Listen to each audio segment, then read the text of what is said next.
ఇవి ఫ్యాక్టర్స్ కనుక్కుంటున్నాం. ఏం కనుక్కుంటున్నాము? ఫ్యాక్టర్స్ అంటే కారణాంకాలు. ఇప్పుడు ఉదాహరణకి ఏం చేసినాం, ఎన్ని తీసుకుందాం చూడండి. ఎన్ని ఉన్నాయాడా పట్టుకోండి ఎవరన్నా. 7, 8, 9, 10, 11, 12, 15 తీసుకున్నాం. ఎన్ని తీసుకున్నాము? 15 బాల్స్ తీసుకొని ఇప్పుడు ఏదైనా ఒక సంఖ్యకు ఇంకొక సంఖ్య ఫ్యాక్టర్ అవుతుందా కాదా అని కనుక్కున్నాం కదా. ఇప్పుడు 15 తీసుకున్నాం.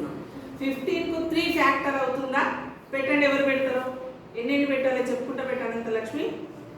3గా పెట్టాలి. పెట్టు, దూరం పెట్టేసి ఇది రావాలి.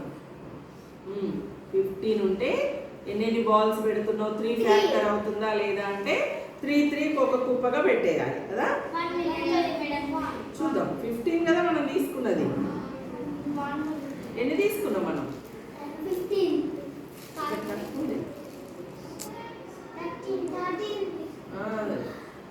ఒక 2 కిందికి పోయిపోయినాయి. ఎన్ని ఉన్నాయి ఇప్పుడు? 15 తీసుకుంటే ఎన్ని కుప్పలు అయినాయి మనకి? 5. అంటే 15కి ఎంత ఫ్యాక్టరు? 3 ఫ్యాక్టర్ అవుతుందా? ఇప్పుడు ఇవి 15 ఉన్నాయి. మళ్ళీ ఇంకొక 10 ఇస్తా నేను. ఇంకెన్ని ఇస్తా? పట్టుకోండి. లెక్క పెట్టండి ఎన్ని అయినాయో. ఇప్పుడు ఈ దీనికి 5 ఫ్యాక్టర్ అవుతుందా? ఒక నిమిషం, నేను లెక్క పెడతా. 5, 15, 25 ఇచ్చిన. ఎన్ని ఇచ్చిన? 25. 25కి 5 ఫ్యాక్టర్ అవుతుందా కాదు? 25కి 5 ఫ్యాక్టర్. నువ్వు పెట్టు, పెట్టు. 5 ఫ్యాక్టర్. ఇది ఇట్లా పెడితే ఇవి నిలబడతాయి. ఇట్లా పెడితే 5 ఫ్యాక్టర్. ఇంకా మిగతా వాళ్ళు 5 పెట్టండి. ఇంకోరు కూడా ఒక కుప్పగా 5 ఒక కుప్పగా పెట్టాలి. ఒకవేళ మిగిలింది అనుకో ఏమవుతుంది? కాదు, అది శేషం అన్నట్టు కదా. 5 ఒక కుప్పగా మంచి కనబడేటట్టు పెట్టండి. ఇక్కడ ఎంత తీసుకున్నాం మనం నంబరు? 25. 25కి మనం ఏం చేసినాము? 5 పెట్టినాం. అదే కదా. ఇక్కడ ఇంకొకటి పెట్టాలి కదా. ఎక్కడెక్కడ రావాలో చూడండి.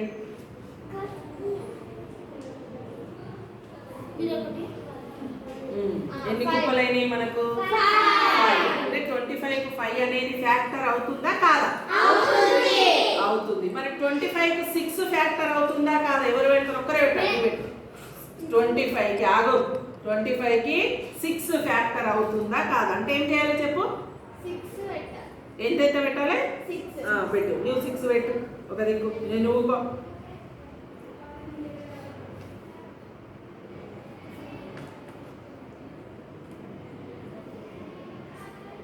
తొందరగా పెట్టాలి. దగ్గరికి ఇట్లా పెట్టాలి.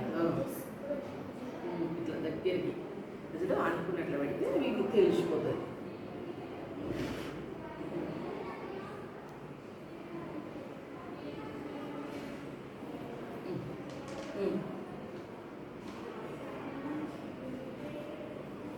చెప్పక్కడ చూపించుకుంటా. 6 పెట్టినాం. ఏం మిగిలింది బిడ్డ? మళ్ళీ 6 ఫ్యాక్టర్ అవుతుందా 25కి? ఎందుకు కాదు? 6 మనం కుప్పగా పెడితే ఒకటి మిగిలింది కదా. ఇది మిగిలింది కాబట్టి మళ్ళీ 25కు 6 factor is not a factor of 25. ఇలా ఏ దానికైనా కూడా ఇట్లా చేసుకోవచ్చు. ఓకేనా? అర్థమైందా? ఇప్పుడు 6 ఉంది బిడ్డ. 6కు 2 ఫ్యాక్టర్ అవుతుందా అంటే ఏం చేయాలి చెప్పండి? పెట్టు. 6కు 2 ఫ్యాక్టర్ అవుతుందా?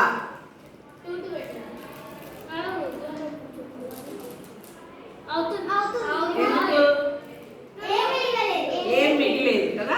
ఇట్లా ఏ సంఖ్య ఇచ్చినా ఇలా కుప్పల్లాగా పెట్టుకొని కూడా ఫ్యాక్టర్స్ నేర్చుకోవచ్చు. అంటే ఫ్యాక్టర్స్ కనుక్కోవడానికి ఈజీ మెథడ్. సరేనా? ఇప్పుడు 8 తీసుకుందాం. నువ్వు ఇక్కడ రా. సోనాలి. 8కు 3 ఫ్యాక్టర్ అవుతుందా కాదా చెప్పు? 8కు 3 ఫ్యాక్టర్ అవుతుందా కాదా?